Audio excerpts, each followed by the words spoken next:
Well, welcome back to the channel, everybody. Hey, just wanted to give a real quick update.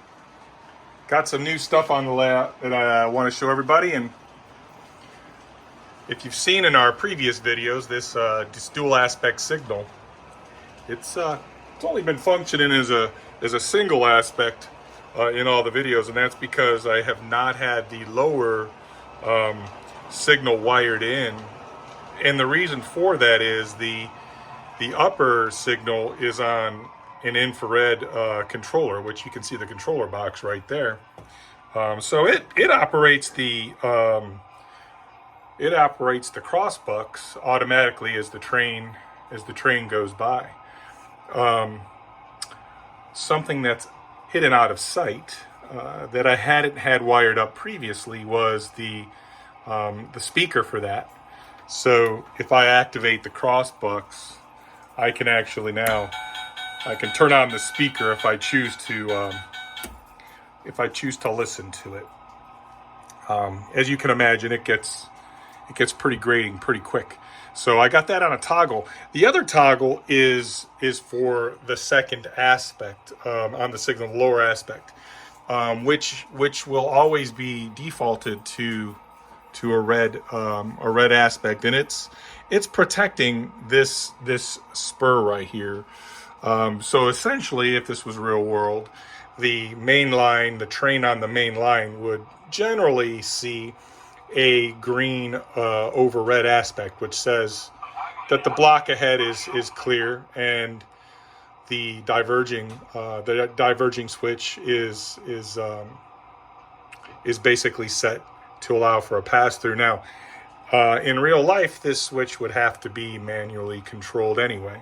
So what I have is a dual pole toggle here, and what I can do, if I want to, I can set it to the middle and just have the aspect turned off. But if we're going to be running any switching operations up at our cement plant here, if we're pulling the cement train in, pulling out empties, dropping off, picking up the loaded cars, or if we're going to be servicing any switchers servicing the beverage facility right there, or dropping that spur will be for sand, we can actually use the toggle, and that will allow the main line to know that switch is now in a diverging situation, and it's basically clear for use.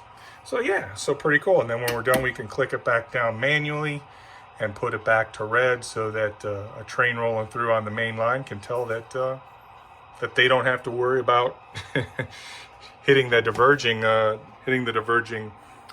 path.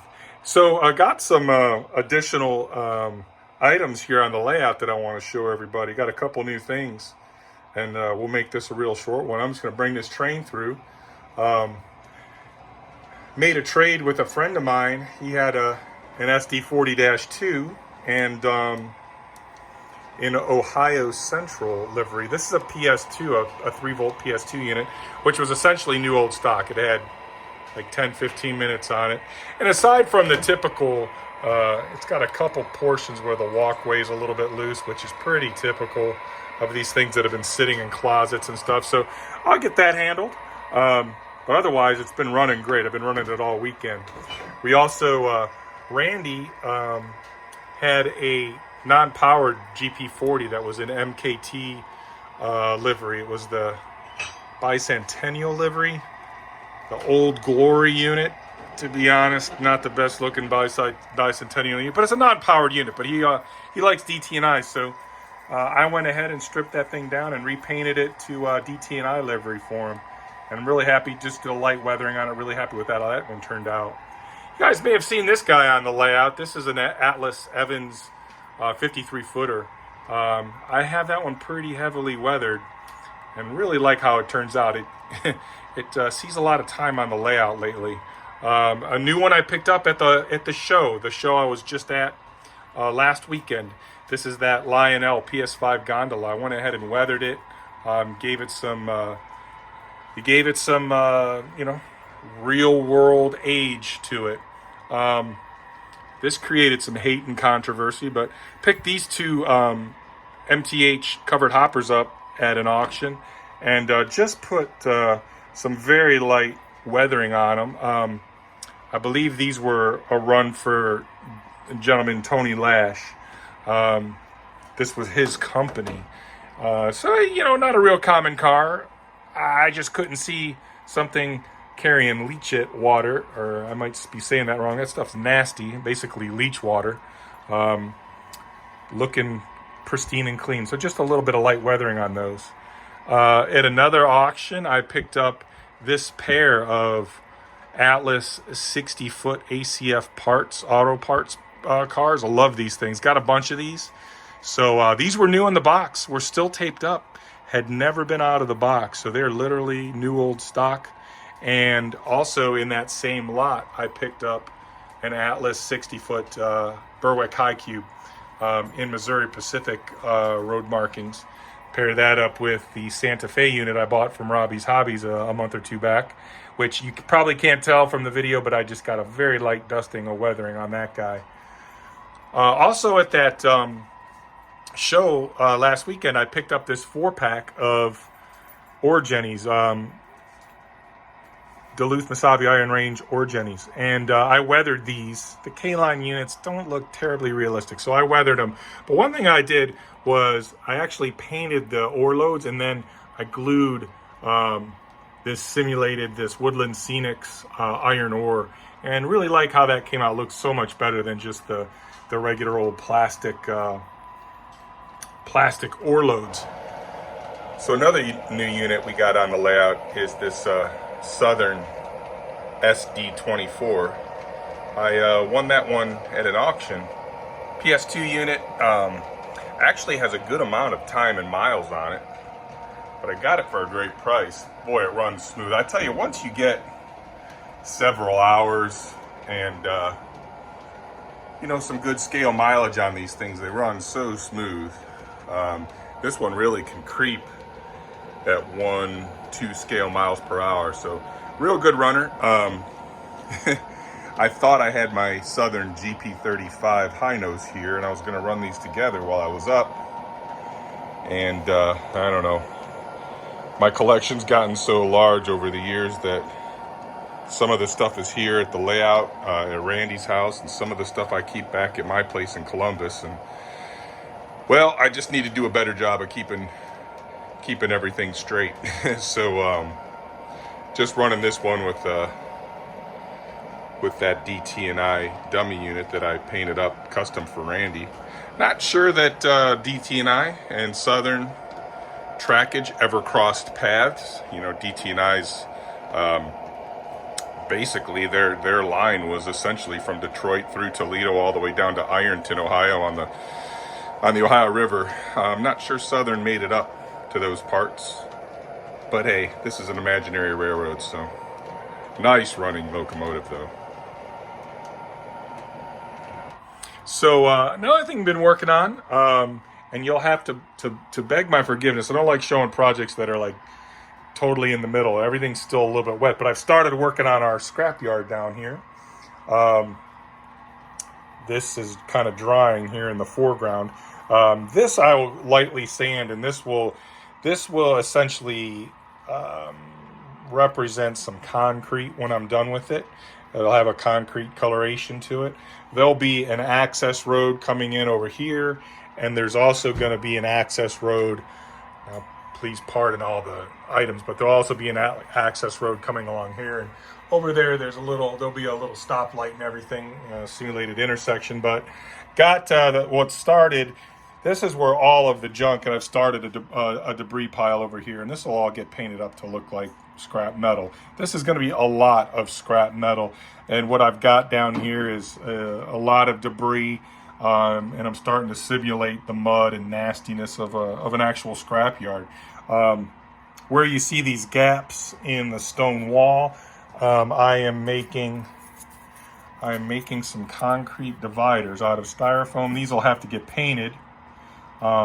but these will go down to ground level to kind of create some distinction. And then I'll put some sort of decorative cap above them.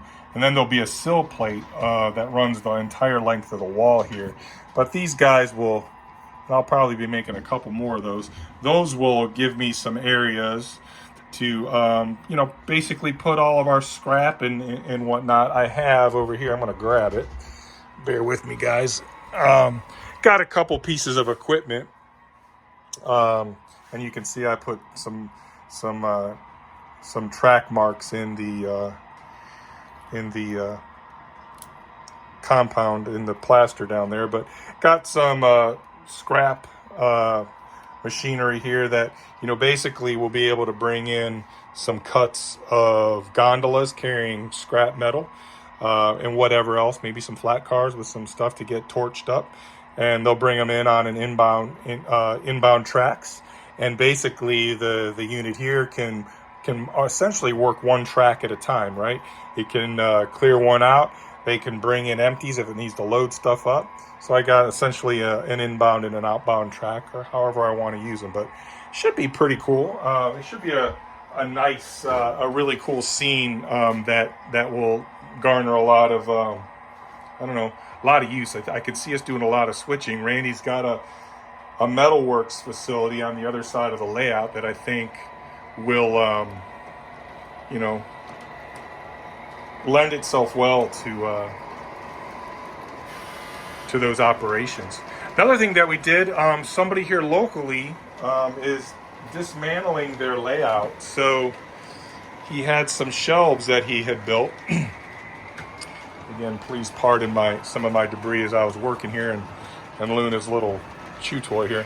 But he had some shelving units that were homemade, and I made a donation to a charity of his choice. So essentially the shelves were free. I made a little donation to his charity. But, you know, as I'm sure most people do, we got a bunch of stuff that doesn't have boxes. None of these units here that you're seeing have boxes. Got a couple little test cars down there that we test stuff out. But it'll allow us to get some stuff off the track that doesn't have boxes whenever we just don't want to put it on the track. Got another shelf over here from him. This one's actually 10 feet long, so, you know, we have the ability. This one is not bolted in or anything. It's just freestanding on the floor right now, but have the ability to store quite a bit of stuff that doesn't have boxes if we so choose, or if we want to just display stuff, we can do that too. So yeah, so that's kind of what we've been up to at this point. Added another spur back here, and there'll be another switch. This track will be out of view. It is going to be both a programming track and also a holding track for unit trains. If we want to park a unit train out of sight, there's going to be some buildings and stuff. Don't mind all the switches. Those will eventually be put on a switching a gang of switching controls. But there'll be some city buildings and stuff in front of all this, so you won't see those tracks back there. But I really need something. You know, one thing I would say is I should have bought the DCS companion before I wired this track. I have solid voltage signal the entire way around the layout, but my DCS signal, I don't have. I ran with basically a bus wiring system instead of doing what they call star wiring. So if you're thinking about making a larger layout with the DCS system, I recommend that you wire it in a star configuration. And if you're curious about that, I can just leave a comment below, and I'll point you to a couple discussion threads that explain it. It's really kind of out of the scope of this video, but suffice to say, one of the reasons that I'm putting this track in to not only hold some trains but also be able to program trains, and believe it or not, these two tracks will also serve as programming tracks. So I will be able to literally isolate the entire layout and only send power to those two tracks there, or these two tracks here, which will allow us, you know, if you know the DCS system, when you power everything up, if you're running fresh locos that weren't the last ones stored in your controller, you got to do a read function. And if you haven't wired your layout in a star configuration when it gets to have as much track as this one does, the TIU has a really hard time. The TIU and the controller have a really hard time talking to each other, and you're lucky if the controller and TIU will find maybe 2 locomotives, 3 on a lucky day. But even if they find them, it might be an Ohio Central SD40-2 sitting on the layout, and it might come back as a Conrail SD50 or a Norfolk Southern ES44, because it'll actually be only partially reading the actual signal on the train. So that's just what we've been working on. I'm going to be up here for one more day, and then I'm heading back down to my place, and feel like I've gotten a lot accomplished, even though most of what I've done is not very glorious and is kind of out of sight, out of mind. I also was under the layout cleaning up wiring. I think our wiring is pretty clean on the layout, but doing everything I can to get our DCS signal as strong as possible. If I could go back and start all over, I would, but I'm kind of pot committed to where things are now, and I'm not rewiring the whole layout. But hey, that's what we've have had going on. I also painted, working on these silos, I also painted those. But things are coming along slow and sure. I'm going to get a little bit more done tonight and tomorrow morning before I head her back south, and see some friends over at Stockyard Express is my plan tomorrow on the way out of town. So hey, in any case, hope everybody's had a great day so far, and hope your week's been fantastic. Really appreciate you stopping by and visiting with us here at the Lake Erie Midwestern. Hope your day's been great, and happy railroading, everybody. Take care.